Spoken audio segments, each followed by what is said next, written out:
Every mother's worst nightmare is feeling helpless to protect her child.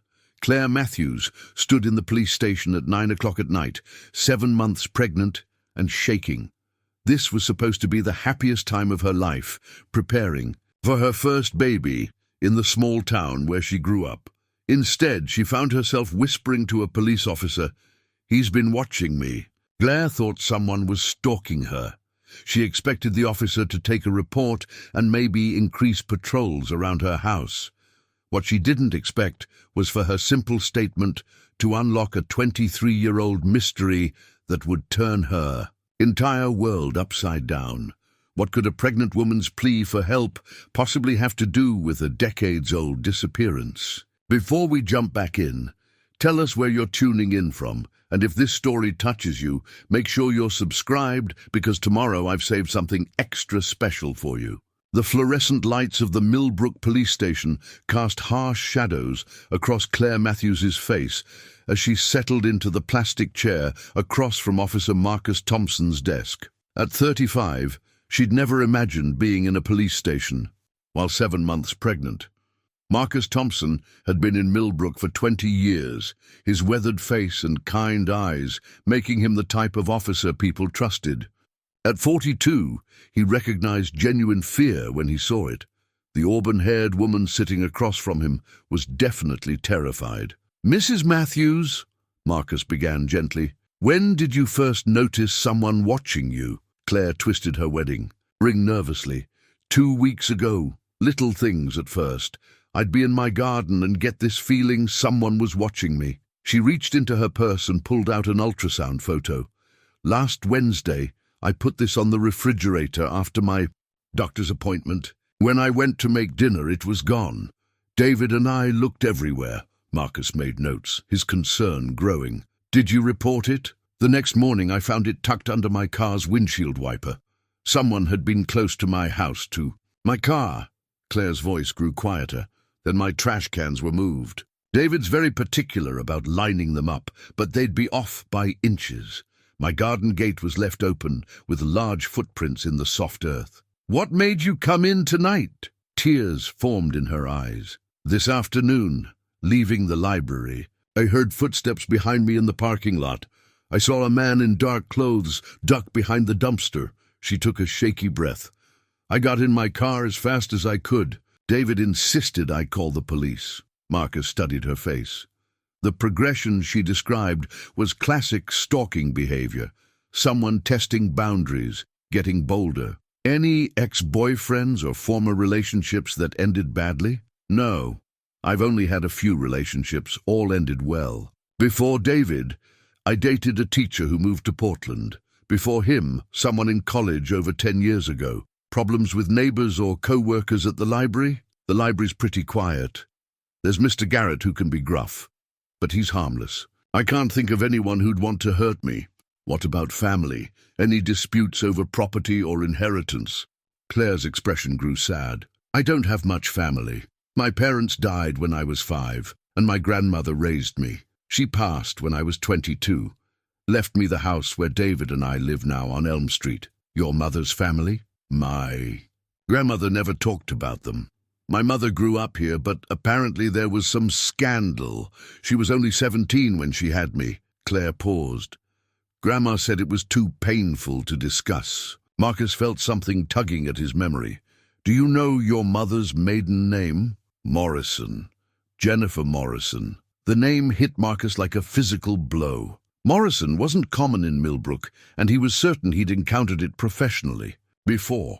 He kept his expression neutral despite his racing mind. "Claire, I'm going to increase patrol presence in your neighborhood. Document every incident, photos, times, dates. Call immediately if anything else happens." He handed her his card. "Don't hesitate to call. Your safety and your baby's safety matter most." Relief flooded her face. "Thank you, Officer Thompson. I was starting to think I was losing my mind. You're not. Someone is targeting you, and we'll find out who and why. Do you feel safe going home? David will be there. We have good locks. I think I'll be okay tonight." Marcus walked her to the entrance, watching her drive away. As her taillights disappeared, He returned to his desk and pulled up the database to search Morrison. What he found made his blood run cold. Marcus stared at his computer screen long after Claire had driven away, the glow illuminating his weathered face in the dim police station. The Morrison name had triggered something deep in his memory, and now, scrolling through the departmental database, he understood why. He'd been reaching for the standard stalking incident file drawer when his hand slipped and pulled open the wrong drawer, the one marked Cold Cases 1995-2005. The thick manila folders inside were coated with dust, representing the cases that had never found resolution, the mysteries that haunted small towns like ghosts, refusing to rest. But there, third folder from the front, was a name that made his blood freeze. Walsh, Jessica, missing person, 1999. Marcus pulled the file with trembling hands. He remembered this case, though he'd been a rookie officer then, relegated to crowd control and evidence logging.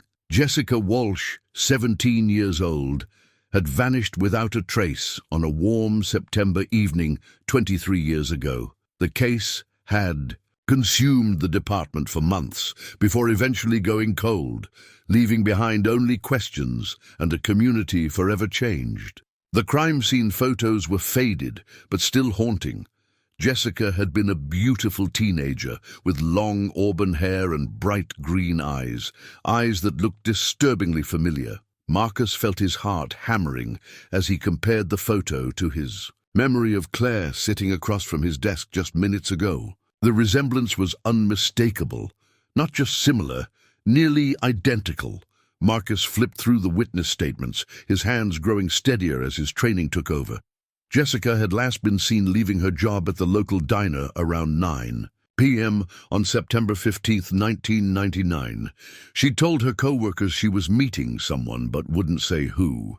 Her car was found 3 days later on a remote access road near the old Morrison property, keys still in the ignition, purse untouched on the passenger seat. Morrison property. The connection hit him like a physical blow. Marcus scrambled through the file until he found the property records attached to the case. The land where Jessica's car was discovered belonged to Robert Morrison, 50 acres of dense woodland on the outskirts of Millbrook, inherited from his father and grandfather. Before him, Robert Morrison had a daughter. Her name was Jennifer Morrison. Marcus's mind raced as he pieced together the timeline. Jennifer would have been 17 in 1999, the same age as the missing Jessica Walsh. According to the witness statements in the file, Jennifer and Jessica had been best friends since childhood, inseparable throughout high school. His hands shaking now, Marcus searched for Jennifer Morrison's witness statement. It was there, filed 3 days after Jessica's disappearance, but when he tried to read it, most of the crucial details were blacked out with heavy marker strokes. The redactions were so extensive that only fragments remained readable. Jennifer Morrison, age 17, states that she last saw Jessica Walsh on redacted. Jessica seemed frightened and mentioned redacted, told witness she was being followed by redacted, witness advised Jessica to contact police, but redacted. At the bottom of the statement, in the investigating officer's handwriting, was a note that chilled Marcus to the bone. Witness left town the following day. Current whereabouts unknown. Jennifer Morrison had fled Millbrook immediately after giving her statement about her best friend's disappearance. And now, 23 years later, her daughter, a daughter who looked exactly like the missing girl, was being stalked in the same town. Marcus reached for his phone to call Chief Brennan, then stopped. It was past midnight now, and he needed to think this through carefully.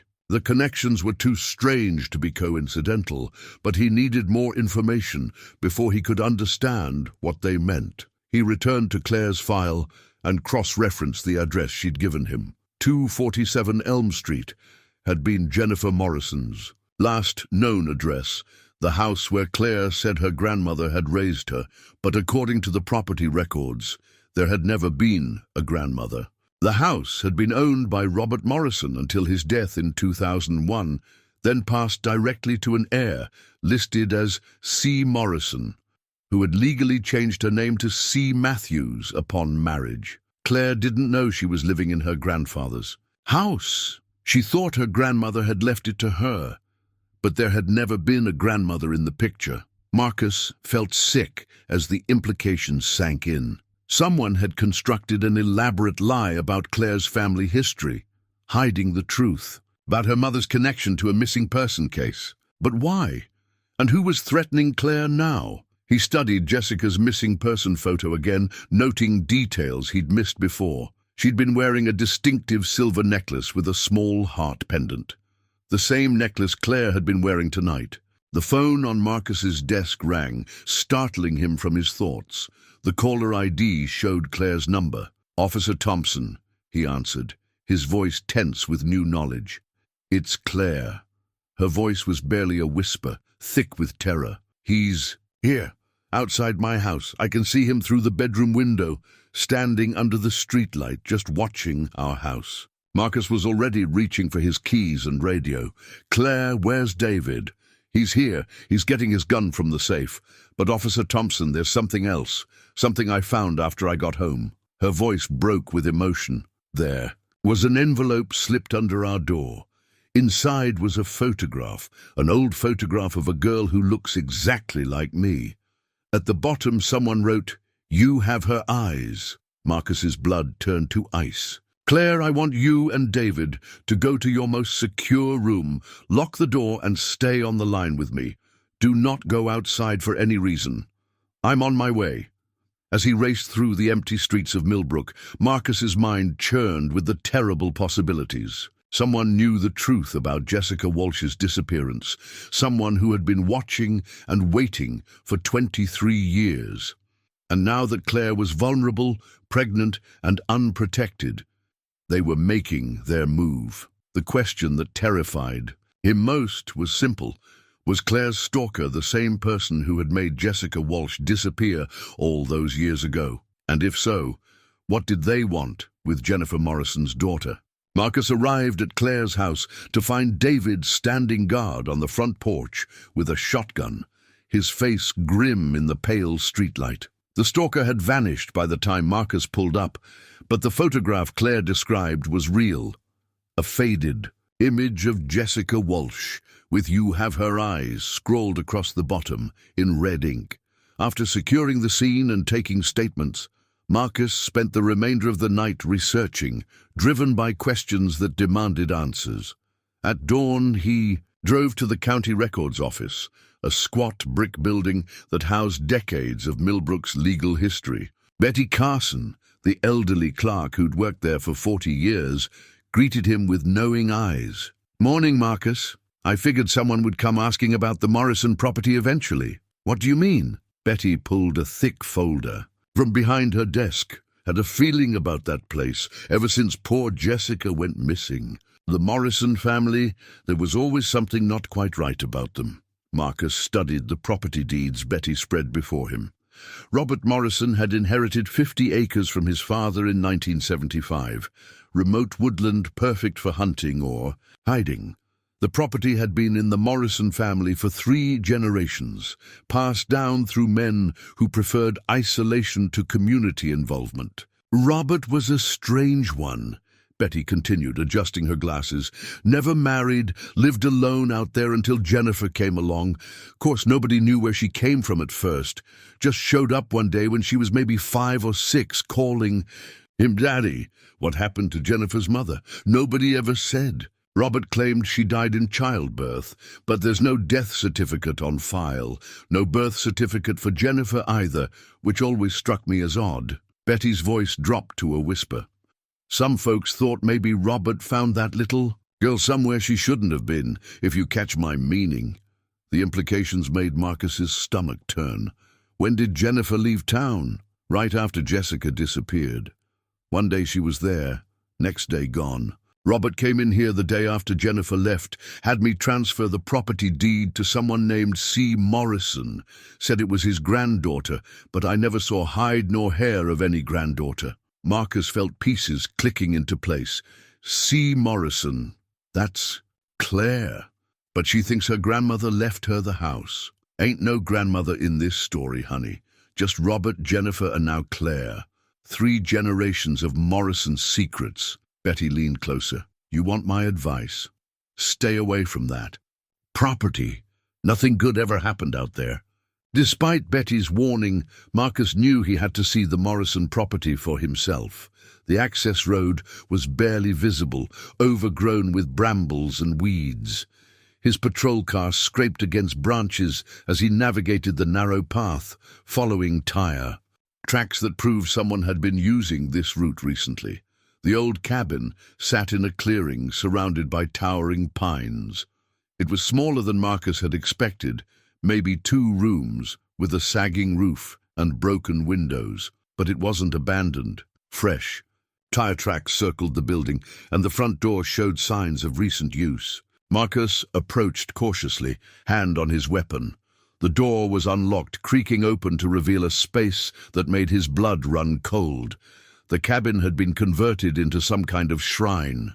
Photographs covered every surface, dozens of pictures of Jessica Walsh, some from high school yearbooks, others that looked like they'd been taken without her knowledge. But mixed among Jessica's photos were newer images that made Marcus's hands shake. Pictures of Claire, taken from a distance with a telephoto lens. Claire at the library, Claire in her garden, Claire shopping for baby clothes. The photos created a timeline spanning months, maybe years. In the center of the room sat an old wooden table covered with newspaper clippings about Jessica's disappearance. Someone had been obsessing over this case for decades, collecting every article, every mention of the missing girl. Beside the clippings lay a stack of letters, all addressed to "My dearest Jessica," in the same red ink used on the photograph left at Claire's house. Marcus photographed everything before searching further. In the cabin's back room, he found surveillance equipment, cameras, telephoto lenses, and a police scanner tuned to the Millbrook frequency.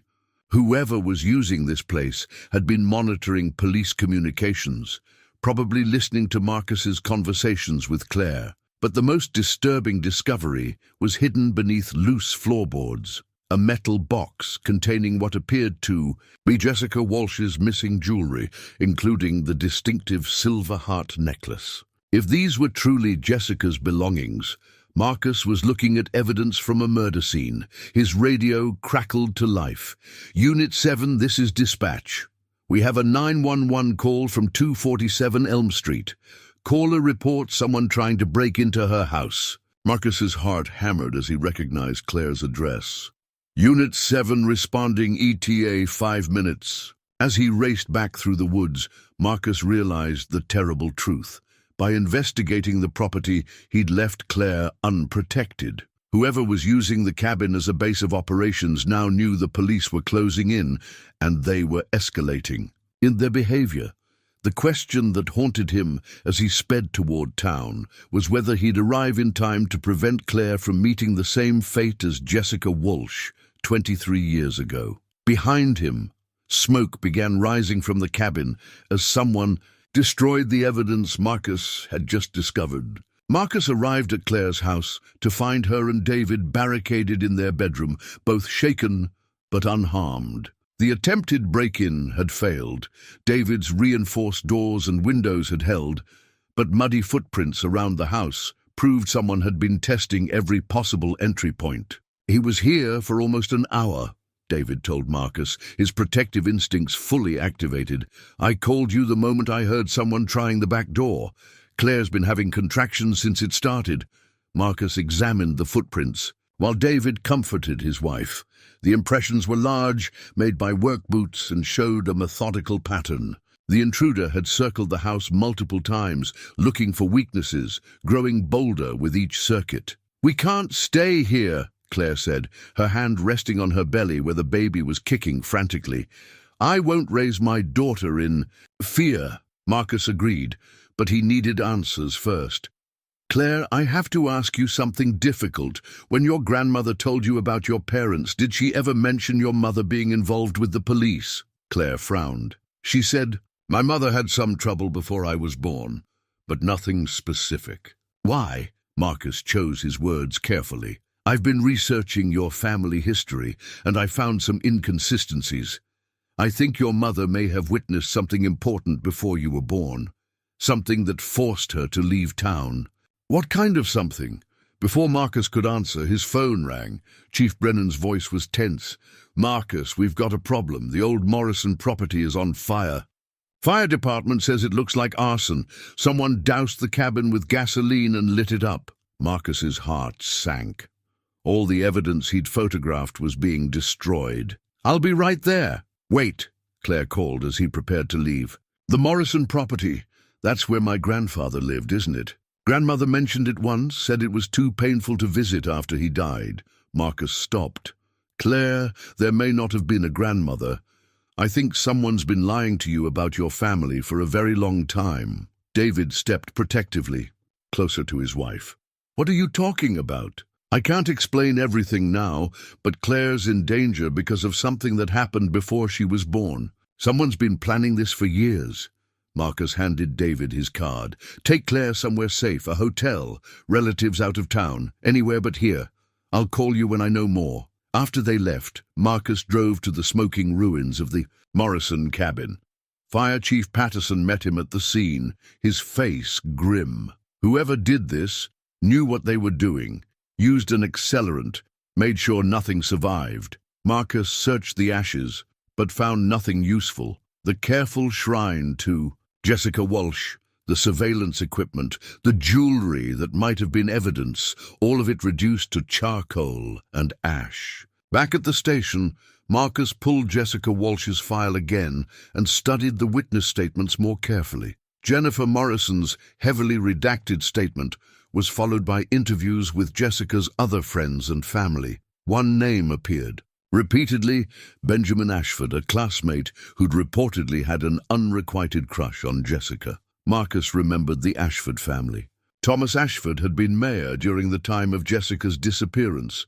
His family wealthy and politically connected. Benjamin would be in his 40s now, assuming he was still alive. A computer search revealed that Benjamin Ashford had died in a car accident in 2001, 2 years after Jessica's disappearance. The accident report was brief. Single vehicle collision on a remote road. Apparently fell asleep at the wheel. But Marcus noted something interesting. Benjamin's car had crashed on the same access road that led to the Morrison property. Marcus drove to the Millbrook Cemetery as afternoon shadows lengthened. Benjamin Ashford's grave was in the prestigious section reserved for the town's founding families. Fresh flowers lay at the headstone, despite Benjamin being dead for over 20 years. "Someone still visits him," Marcus murmured, photographing the grave and the flowers. The arrangement was recent, maybe days old and expensive. White roses and baby's breath, the kind of flowers you'd bring to memorialize someone special. His phone buzzed with a text from an unknown number. "Stop digging, or she ends up like Jessica." Marcus immediately called Claire's number. David answered on the first ring. "We're safe," David said before Marcus could ask. "Checked into a hotel 2 towns over. Claire's resting, but she found something in her mother's old jewelry box she thinks you should see." "What kind of something?" "A diary, hidden in a secret compartment Claire never knew existed. She's been reading it, and Officer Thompson, I don't think you need to hear what it says." Marcus drove to the hotel, his mind racing with possibilities. In their room, Claire sat on the bed surrounded by loose diary pages, her face pale with shock. "My mother wrote this the week before Jessica disappeared," Claire said, holding up a page covered in Jennifer's teenage handwriting. "Listen to this. Benjamin won't leave Jessica alone. He follows her everywhere, takes pictures of her without permission. She's scared but doesn't want to tell anyone because his father is the mayor. I told her we should go to the police, but she's afraid it will make things worse." Marcus read over Claire's shoulder as she continued. "Here's the last entry. Jessica's missing. They found her car near Daddy's property, but she's gone. I know Benjamin did something to her. I saw him talking to that strange man who works at the hardware store, Trevor something. They were planning something. I have to tell the police, but I'm scared. If something happens to me, I hope someone will protect my baby. Trevor. Marcus's blood ran cold as he remembered the name from his research. Trevor Kane had been Benjamin Ashford's closest friend, and according to employment records, he still worked at Millbrook Hardware. Claire, Marcus said urgently, we need to get you somewhere even safer. I think I know who's been stalking you, and he's more dangerous than we realized. Marcus returned to the police station with Jennifer's diary pages, his mind churning with the connections between past and present. He needed to access the original investigation files, but first, he had to understand why so much information had been redacted from Jennifer Morrison's witness statement.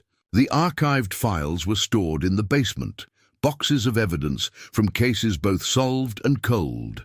Marcus found the Jessica Walsh box buried behind years of accumulated paperwork. Inside were interview transcripts, crime scene photos, and evidence. Logs. But one crucial document was missing. Chief Patterson's original report, the one that should have detailed the decision to close the investigation, was nowhere to be found. Marcus climbed back upstairs and called the retired chief, now in his 70s and living in a nursing home across town. When he arrived, he found a frail man whose eyes still held the sharp intelligence of a career lawman. I wondered when someone would come asking about Jessica Walsh, Patterson said without preamble. Took longer than I expected. Chief, I need to know what really happened in 1999. Why was Jennifer Morrison's statement redacted? Why was the case closed so quickly? Patterson's weathered hands trembled as he reached for a glass of water. Because I was told to close it. Directly ordered by people who could end my career with a phone call. The Ashford family? Thomas Ashford owned half the town back then.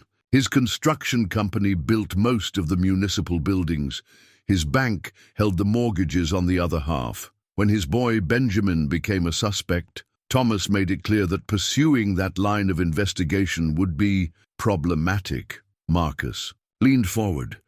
What did Jennifer Morrison's original statement say? Patterson closed his eyes, as if the memory still pained him. She saw Benjamin Ashford with Jessica the night she disappeared, saw him force Jessica into his car outside the diner. But when we brought Benjamin in for questioning, his father arrived with 3 lawyers and a judge who owed the Ashford family favors, so you had to let him go. Worse.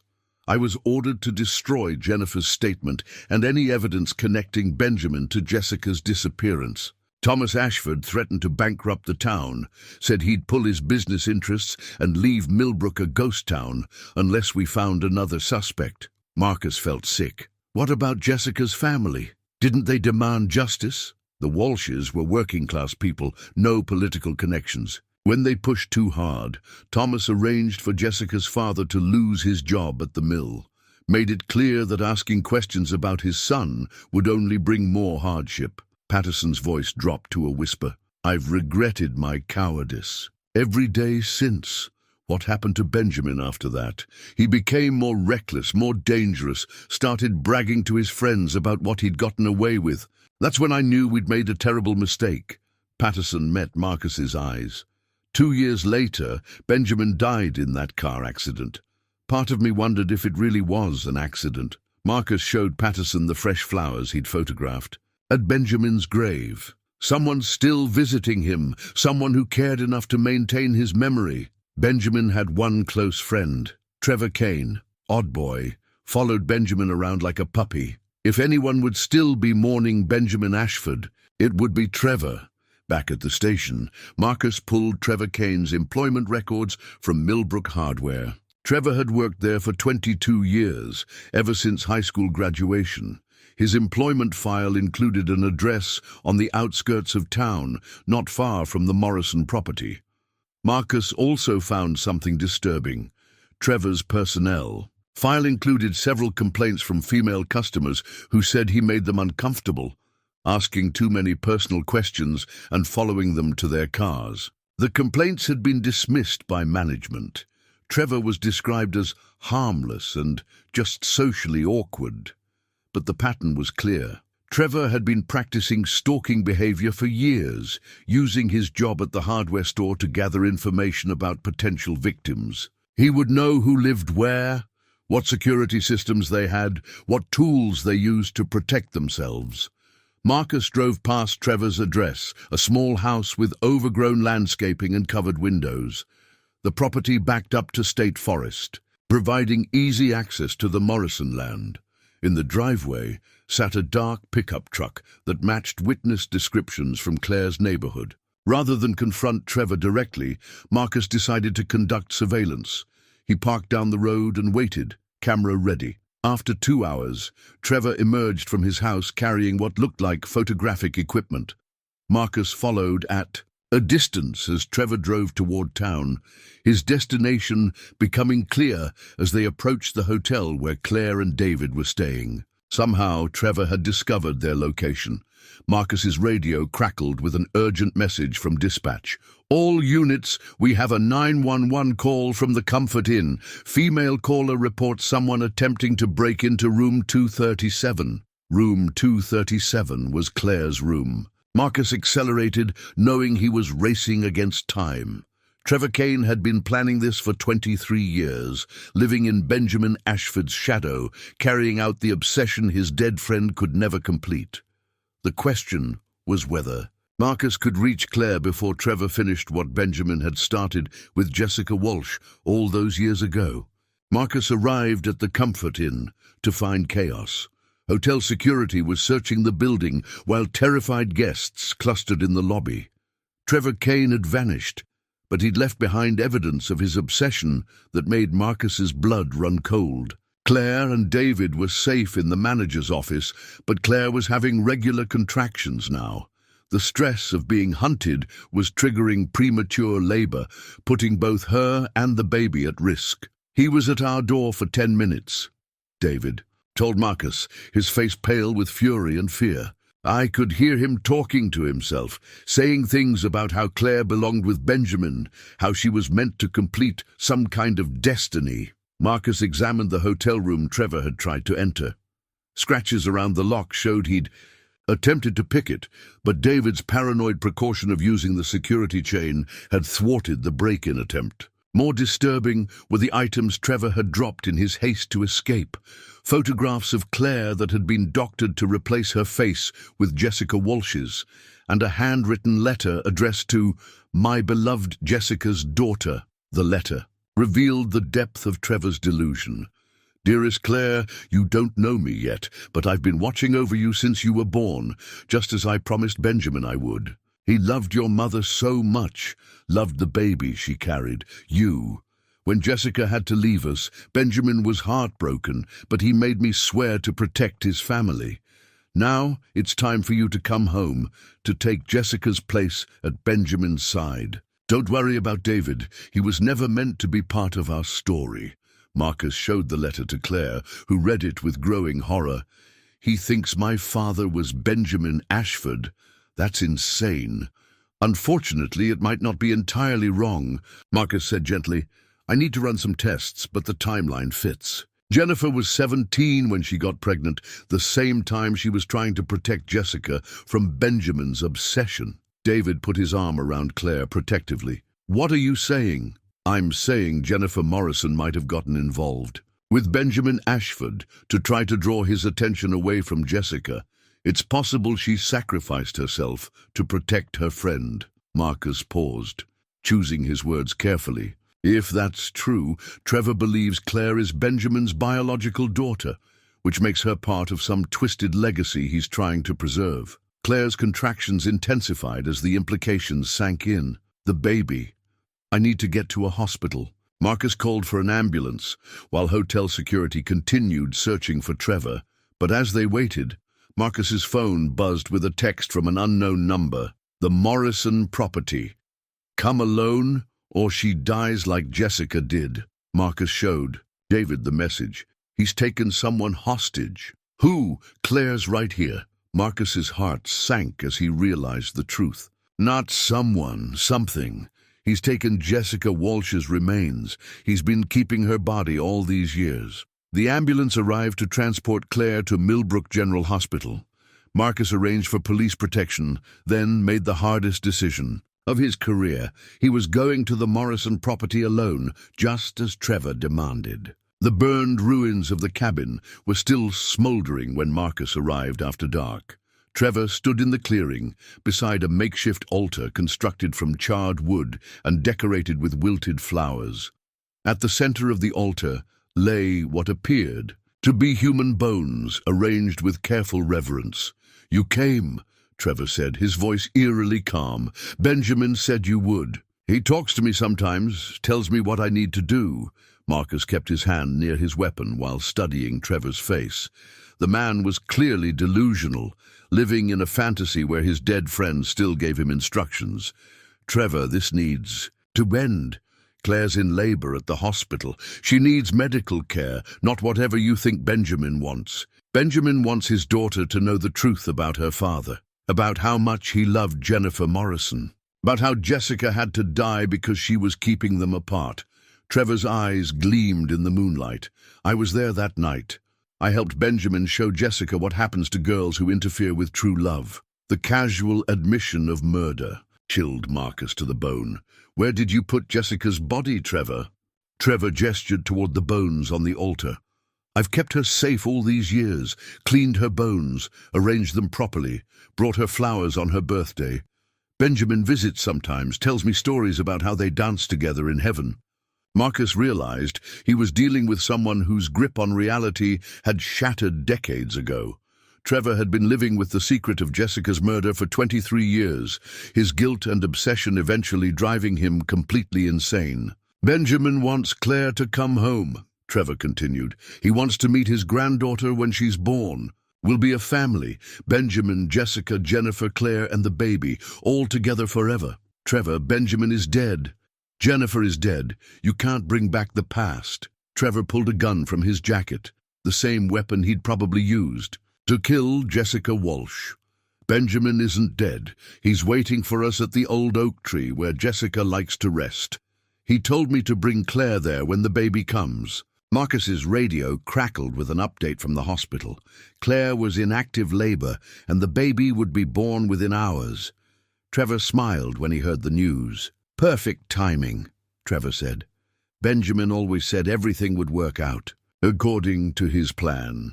As Trevor forced Marcus toward the oak tree at gunpoint, Marcus realized that 23 years of secrets were about to culminate in a confrontation that would determine whether Claire's daughter would be born into freedom or become the next victim in Trevor Kane's twisted obsession with the dead. The oak tree stood ancient and gnarled at the edge of the Morrison property, its massive trunk scarred by decades of weather and time.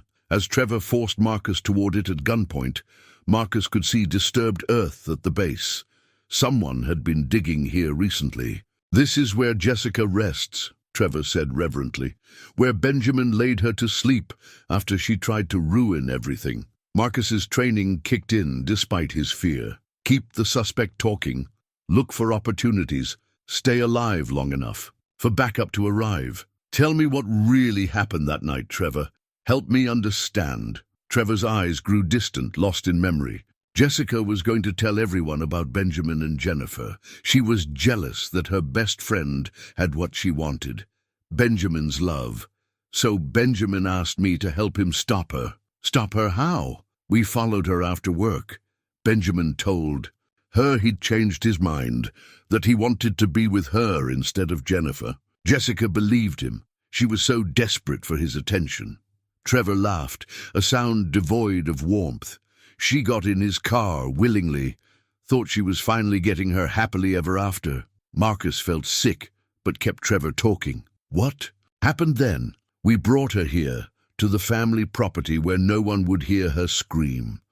Benjamin explained that she'd caused too much trouble, made too many threats. He told her about the baby Jennifer was carrying, his baby, and how Jessica was going to ruin everything by going to the police." The pieces were falling into place in Marcus's mind, but the picture they formed was darker than he'd imagined. Jennifer was pregnant with Benjamin's child, beautiful Jennifer. She did everything to protect her friend, even sacrificing her own innocence, But Jessica was too selfish to appreciate the gift. Trevor's grip on the gun tightened. Benjamin had to silence her permanently. Marcus's radio crackled with another hospital update. Claire's labor was progressing faster than expected. The baby would arrive soon. Trevor smiled at the news. She's coming. Benjamin's granddaughter is finally coming home. But Marcus had been thinking about the timeline, about ages and dates, and the careful lies someone had constructed around Claire's life. Something didn't add up.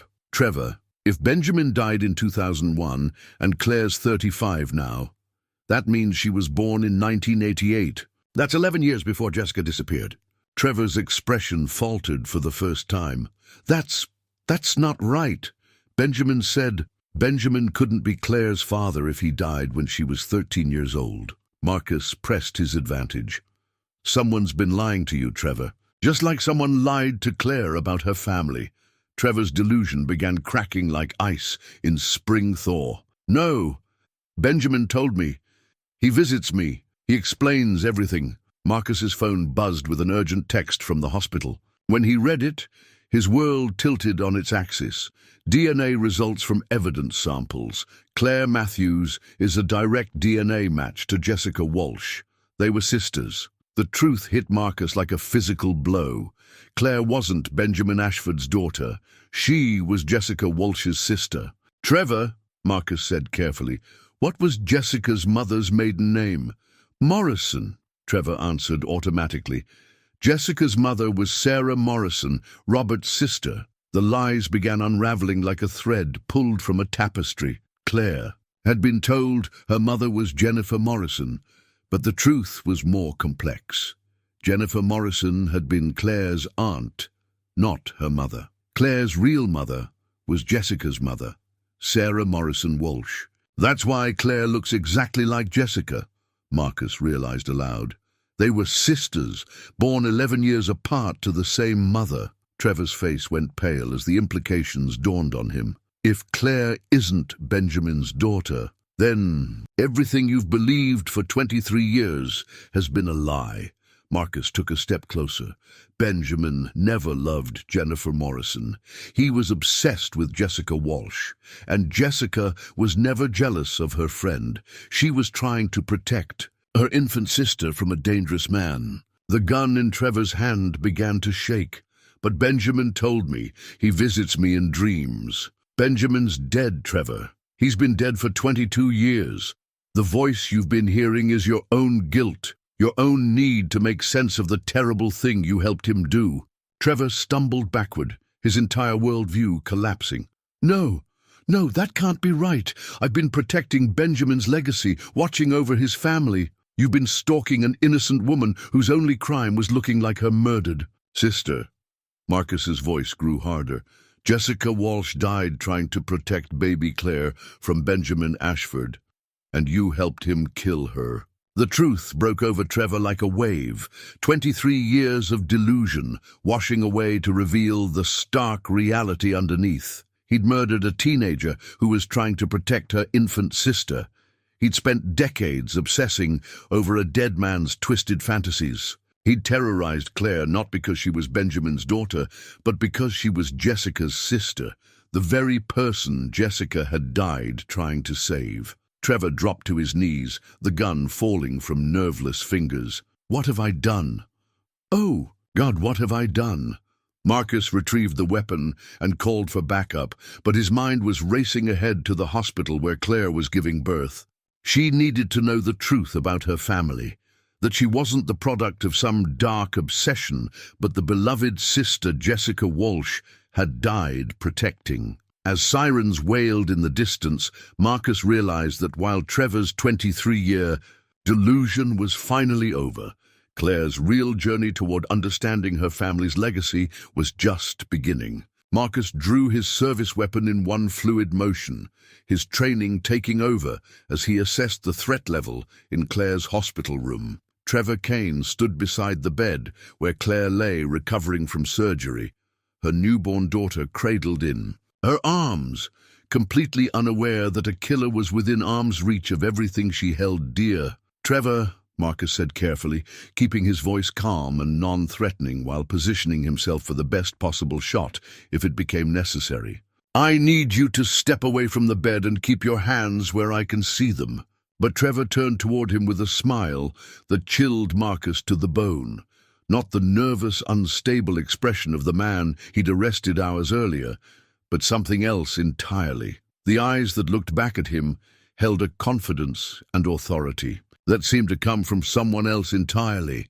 "I'm not Trevor anymore," he said with eerie calm, his voice carrying an inflection that hadn't been there before. Trevor was weak, confused, living in the shadow of greatness. "I am Benjamin Ashford, and I've come to claim what belongs to me." Marcus realized with growing horror that Trevor's psychotic break had been even more complete than anyone had imagined. He hadn't just lost touch with reality, he had completely abandoned his own identity in favor of becoming the dead man whose obsession had driven him for over 2 decades. "Benjamin Ashford is dead, Trevor. He died in a car accident in 2001. You need to remember who you really are and step away from that bed." Trevor laughed, a sound devoid of warmth or sanity. "Death is just a transition, Officer Thompson. I've been waiting patiently on the other side, watching over my family, making sure they stayed safe until the time was right for our reunion." He gestured toward Claire and the baby, with proprietary satisfaction, "and now that time has come." Claire was finally beginning to register the danger, her maternal instincts cutting through the fog of post-surgical medication. She held baby Jennifer closer to her chest and tried to push herself further up in the hospital bed, but she was still weak from the cesarean section and trapped by IV lines and monitoring equipment. "Who are you?" Claire asked, her voice steady, despite the fear Marcus could see growing in her eyes. "What do you want with my daughter?" "I'm your father, my dear girl," Trevor said with the delusional conviction of someone whose grip on reality had completely snapped. "Benjamin Ashford, the man who loved your mother Jennifer Morrison more than life itself. And this precious little He reached toward baby Jennifer with hands that Marcus noticed were trembling with barely contained excitement. "This is my granddaughter, the continuation of our family line." Marcus kept his weapon trained on Trevor while speaking into his radio. "All units to Millbrook General, Maternity Ward, Room 237. Armed suspect holding hostages. Repeat, armed and dangerous suspect with hostages in Maternity Ward." But even as he called for backup, Marcus knew that help might not arrive in time. Trevor was clearly unstable and unpredictable, operating under delusions that could drive him to violence at any moment. The cramped hospital room gave Marcus limited options for a clean shot, and the risk to Claire and the baby was enormous. "The beautiful irony," Trevor continued, seemingly oblivious to Marcus's radio call, "is that everyone spent so much time trying to keep me away from my family when all I ever wanted was to love and protect them. Jennifer ran away because she was afraid, but there was never any reason to fear the love I had to offer. Jennifer Morrison ran away because she witnessed you and Benjamin murder Jessica Walsh," Marcus said, hoping to penetrate Trevor's delusion with facts. "She was protecting Claire from the men who killed her sister." Trevor's face darkened with the first flash of anger Marcus had seen. "Jessica was an obstacle, a jealous little girl who couldn't accept that Jennifer loved me. She threatened to destroy our happiness, so we removed the threat. It was unfortunate but necessary." The casual way Trevor described murder made Marcus's stomach turn. In his delusional state, Trevor had not only taken on Benjamin's identity, but had also fully embraced Benjamin's twisted justifications for violence. Claire was staring at Trevor with a mixture of horror and recognition. "You're the man who's been stalking me. You're the one who broke into my house, who left that photograph." "I wasn't stalking you, my dear," Trevor corrected her, with the patience of someone explaining something obvious to a child. "I was watching over you, making sure you were safe, waiting for the right moment to bring you home. When I learned you were expecting Benjamin's great-granddaughter, I knew the time had come for our family to be reunited." Marcus saw his opportunity as Trevor became more focused on Claire and temporarily turned away from him. But before he could act, Trevor pulled a scalpel from the medical tray beside Claire's bed. He'd been planning this encounter, had come prepared with knowledge of the hospital's layout and the tools that would be available to him. "Now," Trevor said, the blade glinting in the fluorescent lighting, "we're going to leave this place together.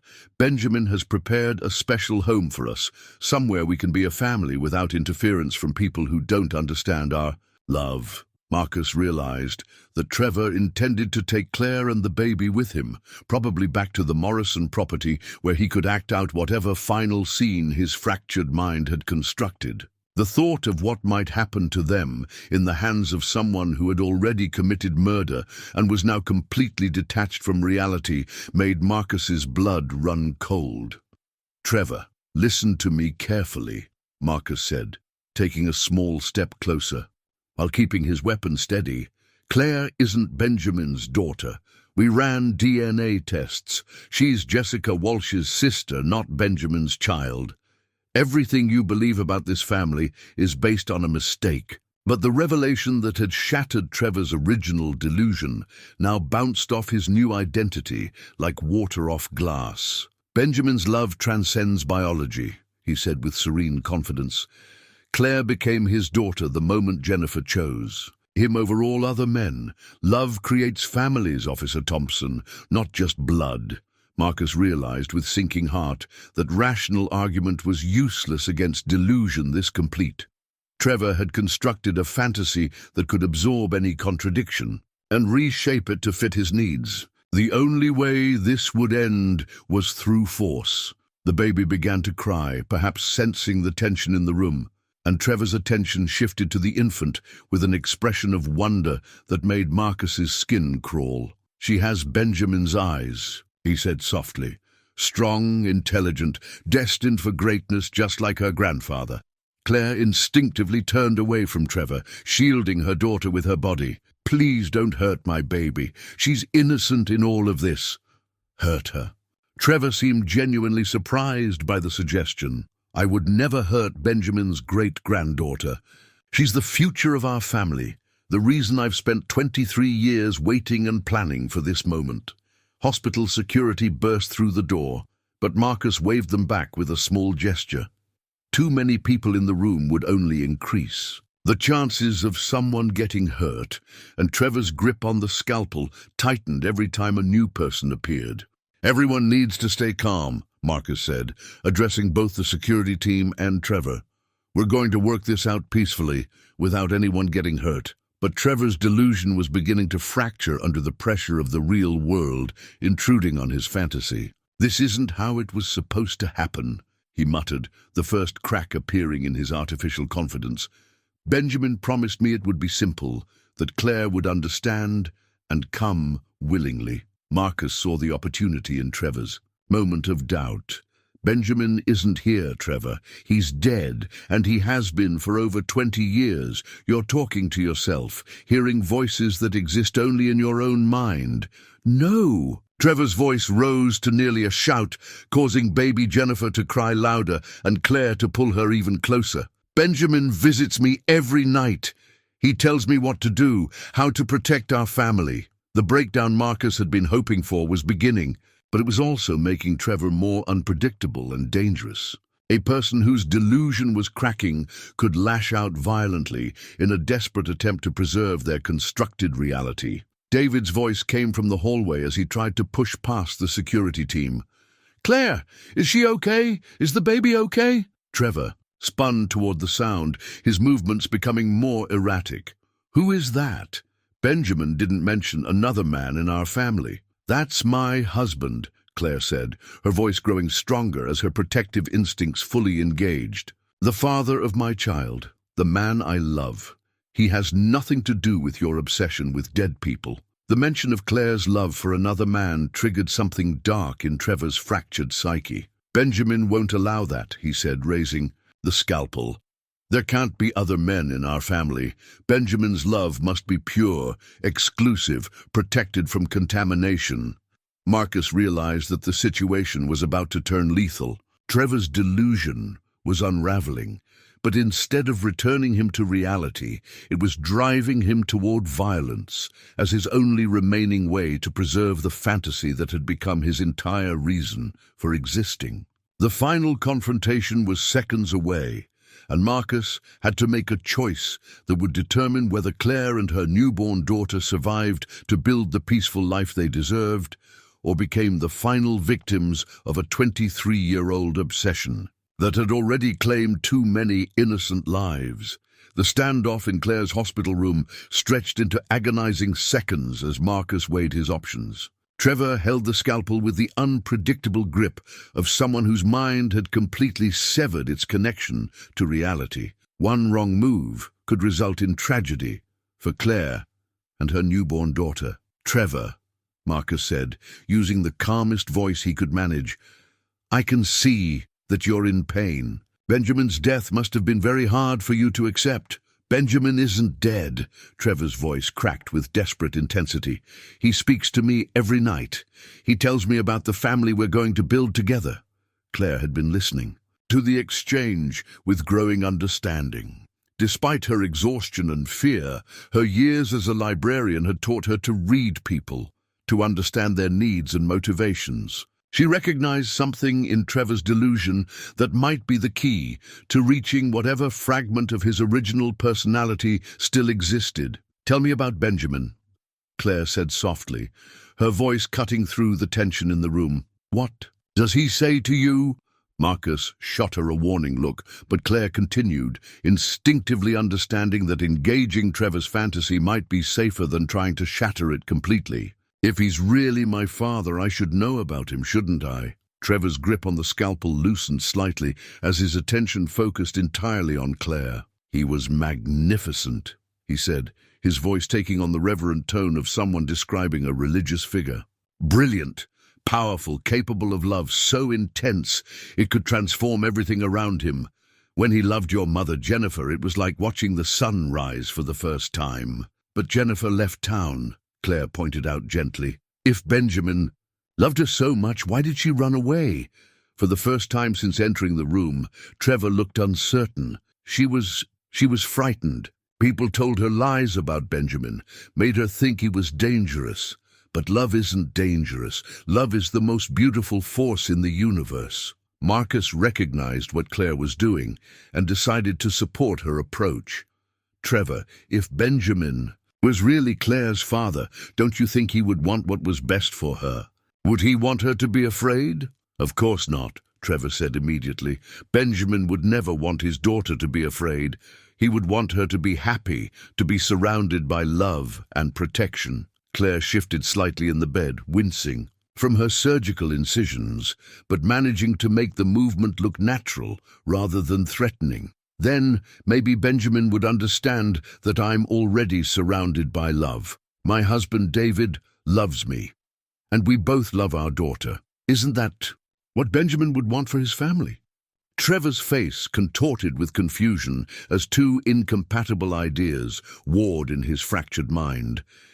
His delusion insisted that Benjamin wanted to reclaim his family, but Claire's gentle logic suggested that a loving father would want his daughter to be happy with her chosen life. "Benjamin said," Trevor began, then stopped, his certainty wavering for the first time.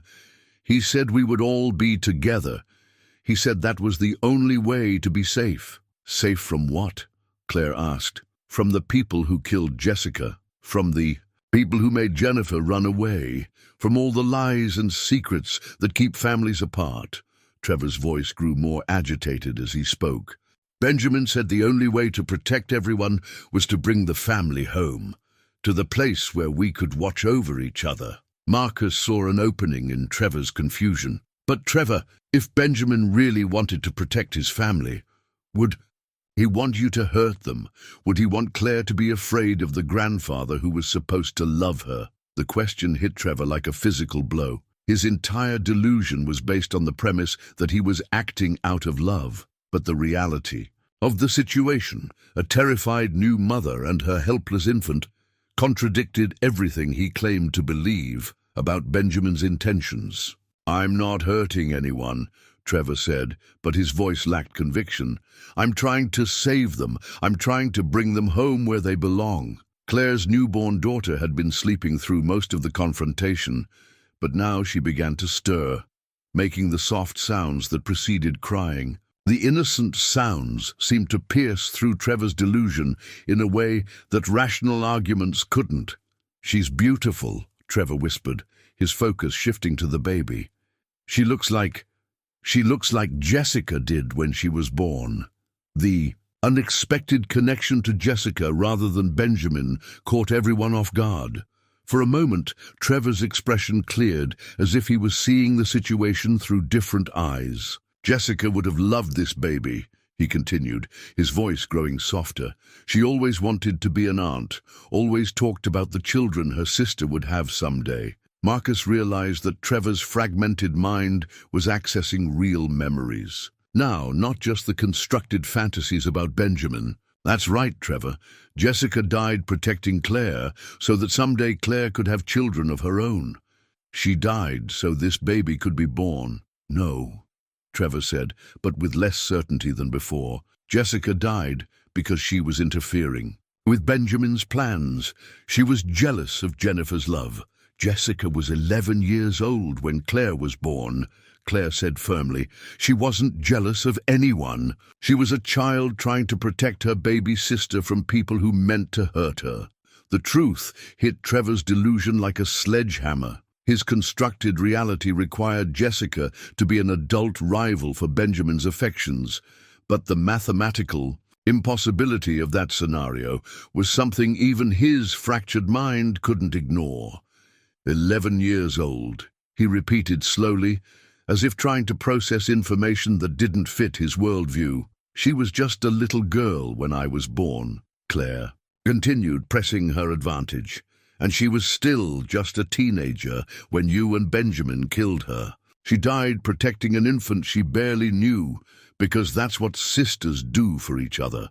Trevor's hand began to shake violently, and the scalpel clattered to the floor as the full weight of what he had done crashed through his delusions. 23 years of constructed justifications crumbled in an instant, leaving him face to face with the reality that he had helped murder a teenager whose only crime was trying to protect her baby sister.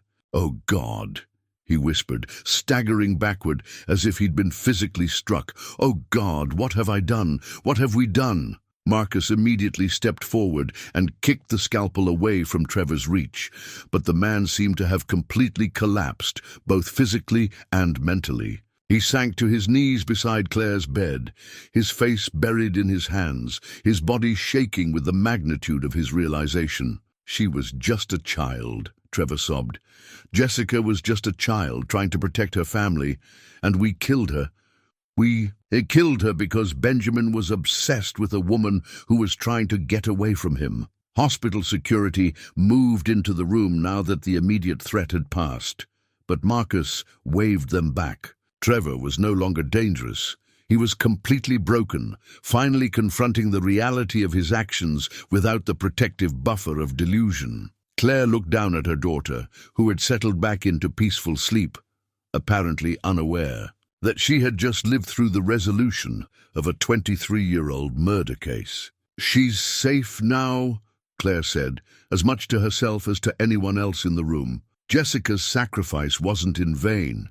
Her sister is safe, and her sister's daughter is safe." David finally pushed through the crowd of security personnel and medical staff rushing to Claire's bedside to embrace both his wife and daughter. "Is it over?" he asked Marcus. "Is it really over?" Marcus looked at Trevor, who was still kneeling on the floor, lost in grief and guilt, as he finally understood the full scope of what he had done. "Yes," Marcus said with certainty. "It's over. Trevor Kane will spend the rest of his life in prison, but Claire and Jennifer are finally safe. The cycle of violence that started with Jessica's murder has finally been broken." As medical personnel attended to Claire and hospital security took Trevor into custody, Marcus reflected on the strange path that had led them to this moment. A routine stalking report had uncovered a decades-old murder, revealed hidden family connections spanning multiple generations, and ultimately brought justice to a teenage girl whose death had been covered up by corruption and fear. But more than that, it had given Claire the truth about her heritage, the knowledge that she came from a line of women who had loved fiercely and sacrificed greatly for the generations that would follow them. Jessica's death had not been meaningless. It had protected Claire's life and made possible the birth of baby Jennifer, who would grow up knowing the truth about her family's courage and love. The truth was often painful to discover, but it was always worth finding. And sometimes, as in this case, it was the key to breaking cycles of violence and fear that had trapped families for decades. Claire would raise her daughter with honesty rather than protective lies, ensuring that the next generation would never have to wonder about their heritage or question the love that had shaped their family's story. As Trevor was led away in handcuffs, still weeping for the child he had helped murder 23 years earlier, Marcus knew that justice had finally been served, not just for Jessica Walsh, but for all the people whose lives had been damaged by the secrets and lies that followed her death. The truth had set them all free, and that freedom would be Jessica's lasting legacy to the sister she had died protecting. 2 weeks later, the town of Millbrook gathered for Jessica Walsh's memorial service, 23 years overdue, but finally giving her the recognition she deserved. The service was held at the Millbrook Community Church, the same building where Claire had been baptized as an infant and where she'd married David 3 years earlier. Claire sat in the front pew, holding baby Jennifer, surrounded by people she was only beginning to understand were her extended family. The Walsh relatives had emerged from years of silence once the truth about Jessica's murder became public, bringing with them stories and photographs that filled in the gaps of Claire's family history. "Your sister was the bravest person I ever knew," Jessica's Aunt Martha told Claire before the service began. "She practically raised you those first few months after your mama died. Used to carry you everywhere, called you her little shadow. She'd have done anything to protect you." Marcus stood at the podium to deliver the official statement about the case's resolution. Jessica Walsh died on September 15th, 1999, trying to protect her infant sister from dangerous men. Her murder was covered up by those who valued political connections over justice. Today, we honor not just her memory, but her courage in the face of evil. The revelation of police corruption in the original investigation had sent shockwaves through Millbrook's government. Chief Brennan had announced a full review of all cases from the 1990s, and several retired officials were facing questions about their roles in the cover-up. Trevor Kane sat in a maximum security facility awaiting trial, his decades-long delusion finally shattered. His confession had provided the final pieces needed to understand what happened that night in 1999. Benjamin Ashford's posthumous confession, combined with Trevor's testimony and the physical evidence Jennifer had preserved, created an overwhelming case for the prosecution. After the memorial service, Claire and David drove to the Morrison property for the first time since learning the truth about her family. The burned ruins of the cabin had been cleared away, leaving only the natural beauty of 50 acres of woodland. "It's peaceful here," David observed, bouncing baby Jennifer gently in his arms. "Hard to believe such terrible things happened in a place this beautiful." Claire walked to the old oak tree where Jessica's remains had been discovered. A temporary marker had been placed there while arrangements were made for a proper burial in the town cemetery. Someone, probably one of Jessica's relatives, had left fresh flowers. "I wish I could have known her," Claire said softly.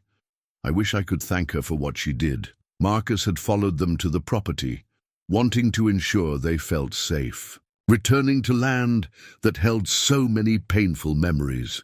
"You honor Jessica's memory by being the woman you've become. She died protecting your future, and look what that future holds." Claire looked down at her sleeping daughter, then at David, then at the peaceful forest around them. Jennifer Morrison was right in her letter. It's time to live in the light instead of hiding in shadows. They stood together in comfortable silence as afternoon sunlight filtered through the trees. The land would remain in Claire's family, but it would no longer be a place of secrets and shame. Plans were already underway to create a memorial garden where Jessica's marker stood, turning the site of tragedy into a place of remembrance and healing. As they prepared to leave, Claire noticed something glinting in the grass near the oak tree. She bent to pick it up and found a small silver button, probably from Jessica's shirt the night she died. It had somehow survived 23 years of weather and time, waiting to be discovered. Claire slipped the button into her pocket, another small piece of her sister's story to preserve for future generations. Baby Jennifer would grow up knowing the truth about her family, the good and the bad, the heroic and the tragic. She would understand that she came from a line of women who valued love over safety, truth over comfort, and courage over fear. Cycle of secrets that had trapped the Morrison and Walsh families for decades was finally broken. Claire's daughter would never have to wonder about her heritage or question whether the people who raised her were telling the truth. The next generation would start with honesty as their foundation. As they drove back toward town, Claire felt a profound sense of closure. The stalking was over, the murder was solved, and her family's hidden history was finally revealed. Most importantly, she understood that she wasn't alone in the world. She was part of a legacy of strong women who had loved her across time and distance. The truth had been worth the pain of discovering it. Jessica's sacrifice had been worth honoring, and the future that stretched ahead of them was bright with possibilities that her sister and aunt had died to protect. 1 year later, Claire stood in the Jessica Walsh Memorial Garden at the Morrison property, watching her daughter Jennifer take her first confident steps across the soft grass between the memorial stone and the playground David had built nearby. The transformation of the land had been nothing short of miraculous. What was once a place of secrets, violence, and death had become a sanctuary of remembrance, healing, and hope for the future. The memorial garden had evolved far beyond Claire's original vision. The centerpiece remained the beautiful granite monument engraved with Jessica's photograph and the words, "Beloved sister, devoted protector, forever remembered." But the surrounding landscape now included features that spoke to life and renewal, rather than just memory and loss.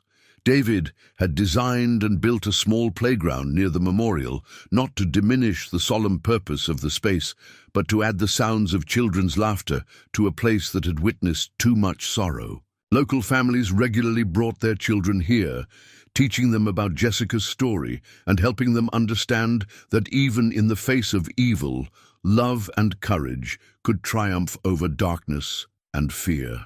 Around the monument, Claire had planted Jessica's favorite flowers, information she'd learned from the Walsh family members who had emerged from decades of silence after the truth about the murder became public. Sunflowers and daisies bloomed bright and cheerful in the summer sun, while autumn brought chrysanthemums and winter featured evergreen wreaths that ensured the memorial was never bare or forgotten. Marcus visited the garden regularly, sometimes in his official capacity as investigating officer, but more often as a friend who had become part of Claire's extended family.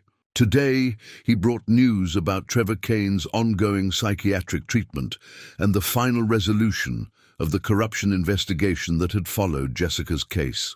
The last of the appeals were denied yesterday, Marcus told Claire as they watched baby Jennifer explore her first summer in the memorial garden. Trevor will spend the rest of his life in the state psychiatric facility. The doctors say his mental break was so complete that he may never fully understand the difference between his delusions and reality, but at least he's no longer a danger to anyone. Claire adjusted Jessica's silver heart necklace, which she wore every day now as a tangible connection to the sister she'd never known, but who had shaped her entire life through one act of ultimate sacrifice. "I almost feel sorry for him," she said thoughtfully. 23 years of living with that guilt, constructing elaborate fantasies to avoid facing what he'd done. It must have been its own kind of hell. The important thing is that he can't hurt anyone else, Marcus replied. And the investigation into the police corruption from 1999 has resulted in significant changes to how cases are handled. Nothing like the cover-up of Jessica's murder will be allowed to happen again. The revelation of police corruption in the original investigation had sent shockwaves through Millbrook's government that were still being felt a year later.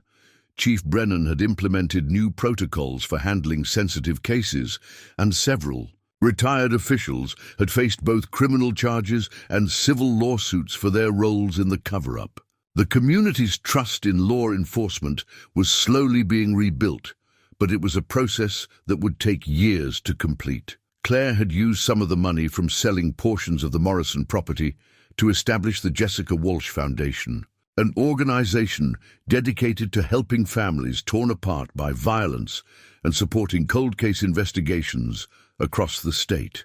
The foundation's work had already led to the resolution of 3 other decades-old murders, bringing closure to families who had given up hope of ever learning the truth about their loved ones. Your sister would be so proud of what you've accomplished, Marcus said, gesturing toward the memorial garden and the playground, where several local children were now playing under their parents' watchful supervision. You've turned her sacrifice into something that helps other people, other families, who've been living with unanswered questions.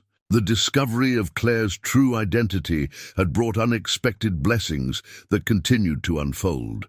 The Walsh family had embraced Claire and Jennifer with open arms, finally able to heal wounds that had festered for decades.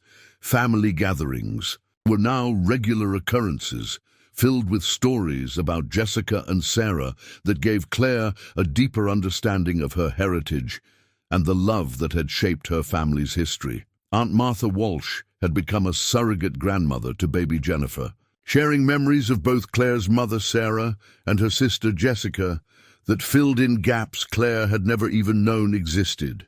Your mother Sarah had the same laugh you do, Martha often told Claire during their weekly visits, and Jessica used to carry you everywhere when you were tiny, called you her little shadow. She'd have been so proud to see the woman you've become, and the beautiful daughter you're raising. The trust fund Jennifer Morrison had established had allowed Claire to reduce her hours at the library and pursue a master's degree in social work, specializing in trauma counseling for families affected by violent crime. Her personal experience with uncovering family secrets and processing difficult truths had given her unique insights into helping others navigate similar journeys toward healing and acceptance. David had expanded his construction business to include renovation work for the foundation, helping families create memorial spaces and safe environments for healing. His practical nature and steady presence had been crucial in helping Claire process the emotional upheaval of learning her true family history while caring for a newborn daughter. On this particular afternoon, as they watched Jennifer play in the garden dedicated to her aunt's memory, Claire felt a profound sense of completion and purpose. The 3 generations of Morrison and Walsh women, Sarah, Jennifer, Jessica, and now Claire and baby Jennifer, were finally connected by truth instead of separated by secrets and protective lies. I've been thinking about writing a book, Claire told Marcus as they sat on the bench David had installed near Jessica's memorial stone. Not just about what happened to Jessica, but about the importance of truth in families, even when the truth is difficult to accept. There are so many people living with secrets that are supposedly protecting them, but that are really just isolating them from their own history. Marcus nodded approvingly. Your story could help a lot of people understand that the truth, however painful, is always preferable to living with lies, and it would ensure that Jessica's sacrifice is never forgotten. Baby Jennifer tottered toward her mother, babbling happily in the way of children who have never known danger, never been touched by the shadows that had haunted previous generations. She would grow up secure in the knowledge of her family's love, protected by the sacrifices of women who had come before her, but also free from the burden of secrets that had weighed down her mother's childhood. As they prepared to leave the garden as evening approached, Claire noticed fresh flowers at Jessica's monument, white roses and baby's breath that weren't the ones she had brought the day before. Someone else had been here. Someone who still remembered and honored her sister's sacrifice. The flowers were accompanied by a small card that read, "Thank you for showing us that love is stronger than fear. Your courage lives on in the children who play safely in this garden. From the grateful families of Millbrook." Claire smiled through tears of gratitude as she read the card. Jessica's story had become more than just a family tragedy. It had become a testament to the power of truth, to heal communities and bring justice to those who had been silenced by corruption and fear. The teenage girl who had died protecting her infant sister had inadvertently sparked a transformation in an entire town's approach to justice and family healing. The sun began to set behind the old oak tree where Jessica's remains had been discovered, casting long shadows across the memorial garden. But unlike the shadows that had haunted this property for decades, these were natural shadows that would lift with tomorrow's sunrise, bringing new light to a family that had finally emerged from darkness into hope and healing. David joined them as they gathered their things, lifting Jennifer into his arms while she pointed at the playground and babbled about the swings and slides that would wait for her when she was old enough to use them safely. "I love what this place has become," he said, echoing words he'd spoken many times over the past year. "It's exactly what Jessica would have wanted, a place where love defeats fear, where children can play safely, where families can come together to remember and heal." As they walked toward their car, Claire carried with her not just her daughter and husband, but the invisible presence of all the women who had loved her across time and distance. Jessica, who had died protecting her. Jennifer Morrison, who had sacrificed her entire adult life to keep Claire safe.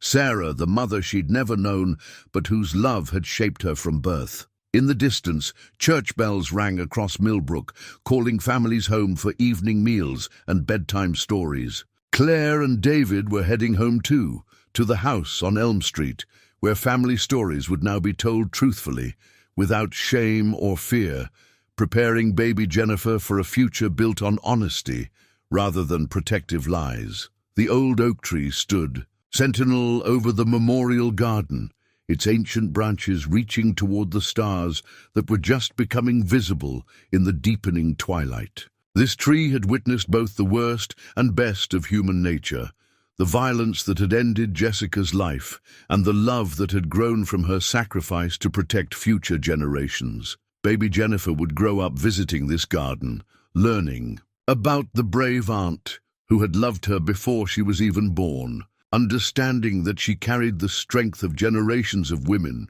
who had chosen courage over fear, truth over comfortable lies, love over the forces that tried to tear families apart. As they drove through the quiet streets of Millbrook, Claire reflected on how much had changed since that terrifying night when she'd walked into the police station, pregnant and frightened, asking for help from a stalker she didn't understand. That simple request for protection had unraveled decades of secrets, brought justice to a murdered teenager, exposed corruption that had festered for years, and ultimately revealed a family legacy of love and sacrifice that would inspire generations to come. The truth had been worth every moment of pain and fear it had taken to discover it. Jessica's sacrifice had not been meaningless. It had protected Claire's life, made possible Jennifer's birth, and created a ripple effect of healing that would touch countless other families struggling with their own secrets and unresolved grief. At home, as Claire tucked her daughter into the crib David had built with his own hands, she whispered the same lullaby Aunt Martha had taught her, a song that had been passed down through generations of Walsh women and would now continue with, "Baby Jennifer, The cycle of secrets was permanently broken, replaced by a legacy of love that would endure for generations to come, ensuring that no child in their family would ever again have to wonder about their heritage or question the love that had shaped their story. Outside, the stars shone down on Millbrook, illuminating a town that had learned the difference between protective lies and healing truth, where a murdered teenager's sacrifice had ultimately created more love and safety than her killers had ever destroyed. Jessica Walsh's legacy lived on, not in the tragedy of her death, but in the triumph of love that had survived decades of secrets to finally bloom in the eternal light of truth.